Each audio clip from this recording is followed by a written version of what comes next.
of my brothers. There's one thought that kept coming back to me. Tupac, the actual human being. And while many remember him now as some kind of thugged out superhero, Tupac knew he was only human. And he represented through his music like no one before.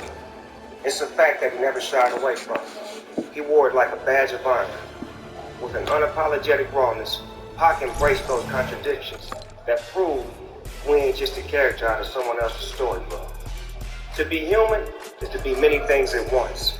Strong and vulnerable, hard-headed and intellectual, courageous and afraid, loving and vengeful, revolutionary and, oh yeah, don't get it fucked up, gangster.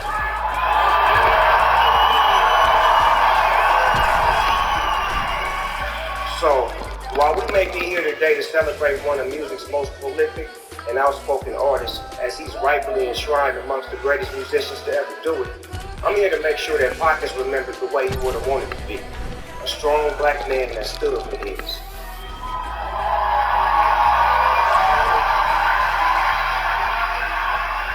Not simply an actor or a rapper, but as a human.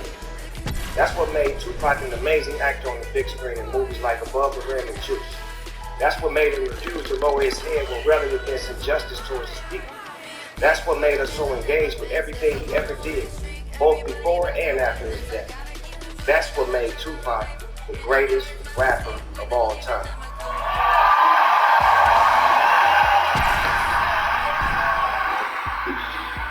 But to me, Tupac was first and foremost the homeboy.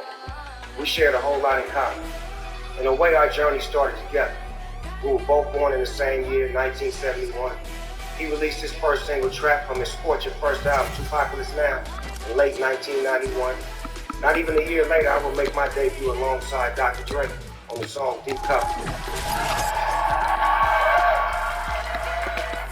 I finally got a chance to meet Pac in 1993 at a rap party for Poetic Justice in LA. And on that night, Pac passed me my first blunt. Yeah, no, for real. That's right, Tupac is the one that got Snoop Dogg smoking blunts. See, I was a zigzag man before that shit. And we became very good friends quickly thereafter. And then, in 1995, I told Suge Knight, I said, Suge, get Pac out of here.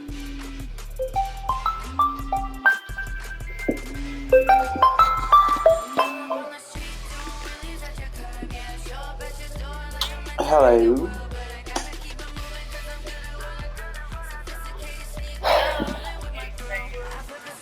Fun.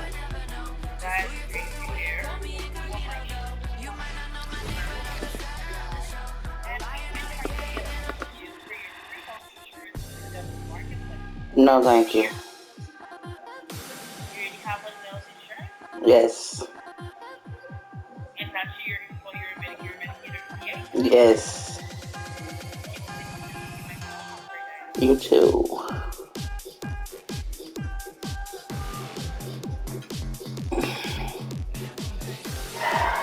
And our friendship there was like player to player. He never had a team before. It was always just him. Now with us, it was like he joined the Showtime Lakers. Dre was the coach, Suge was the owner, and me and Pac, we were the stars on the court, making history with every new song.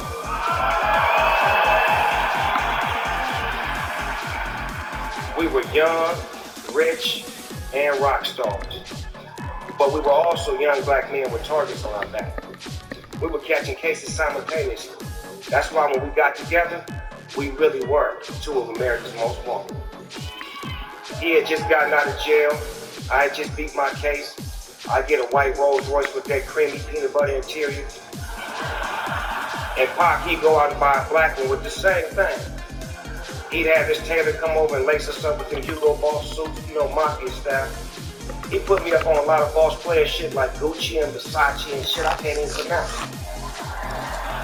I got me a penthouse suite on Wilshire, and 2 weeks later, Pac got the one right across the hall from me. Neighbors, you dig? We had no peers beside one another, just two black boys struggling to become men. I never shared this story before, but it really speaks to our journey. I had just beaten my case and Suge had taken us to South America to get away from all of the drama, and me and Pac was parasailing. You heard right. Snoop Dogg and Tupac parasailing together with Suge Knight driving the boat.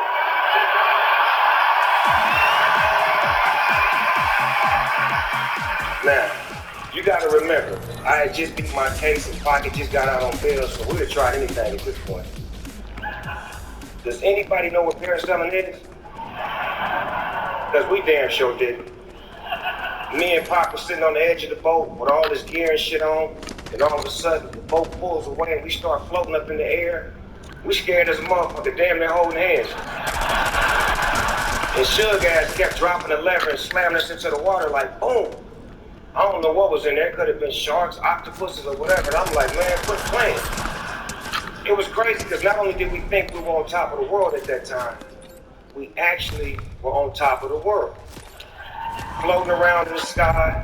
Then all of a sudden, Pac started telling me about some movie I did, and about me being the main star. He was saying some shit I wasn't paying attention to. I was like, we too high in the sky. We need to get down. I mean, the shit he was saying to me in that moment was different, though. He seen me as an actor. He saw more potential in me than I saw in myself. And it's funny because after he passed away, I started getting a lot of movie roles.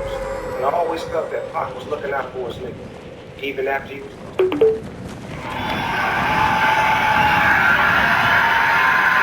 See, that's the thing with Pac. When he loves hard. Whether that was him loving black people, him loving his homies, him loving his record label, and of course, him loving his beautiful and incredibly strong mother, the late Afeni Shakur.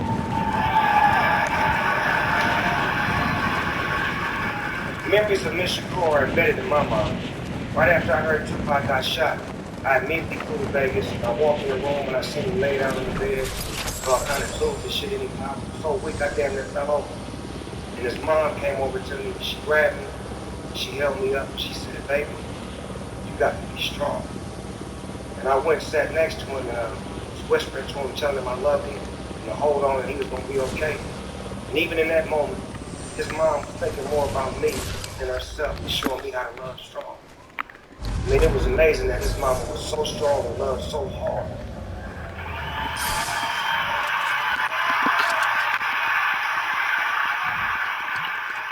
I realized that Pac was taught how to love at a very early age. And through his music, he shared the love with all of us. And that's ultimately why we're here tonight. Pac's a part of history for a reason. Because he made history. He's hip-hop history. He's American history. And just like in school, the more research that you do on history, the more information that you have. So do your research and see the movie All Eyes on Me. And understand all of Pac's sides. He was much more than you probably think. I'm not talking about Pac the rapper. I'm not talking about Tupac the actor. I'm talking about Tupac the human being. So with that said, we'd all like to officially welcome Tupac Shakur into the Rock and Roll Hall of Fame.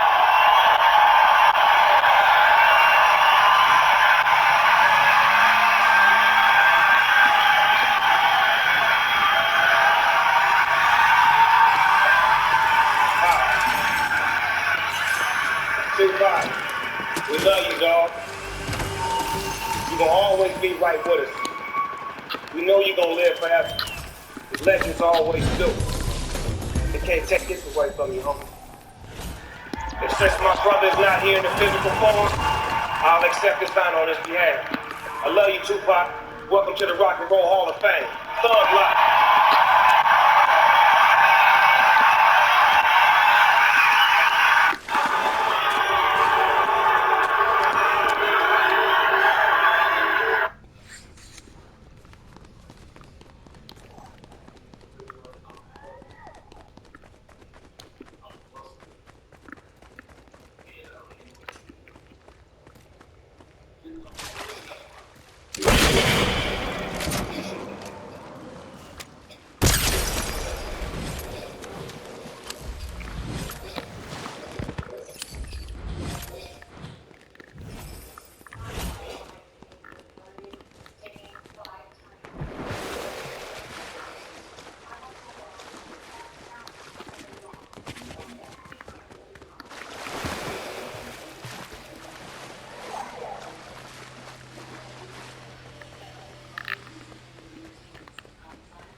Yo, Willie.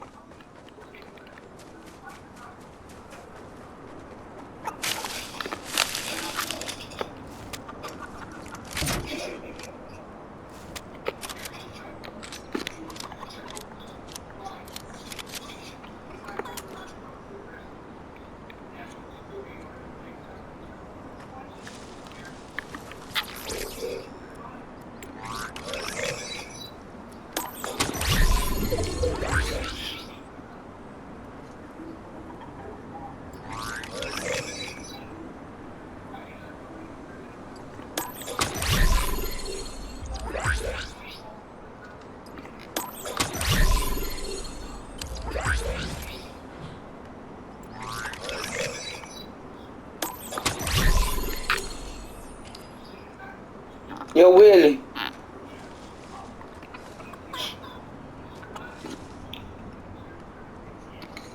Yo, Willie.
Yo, Willie.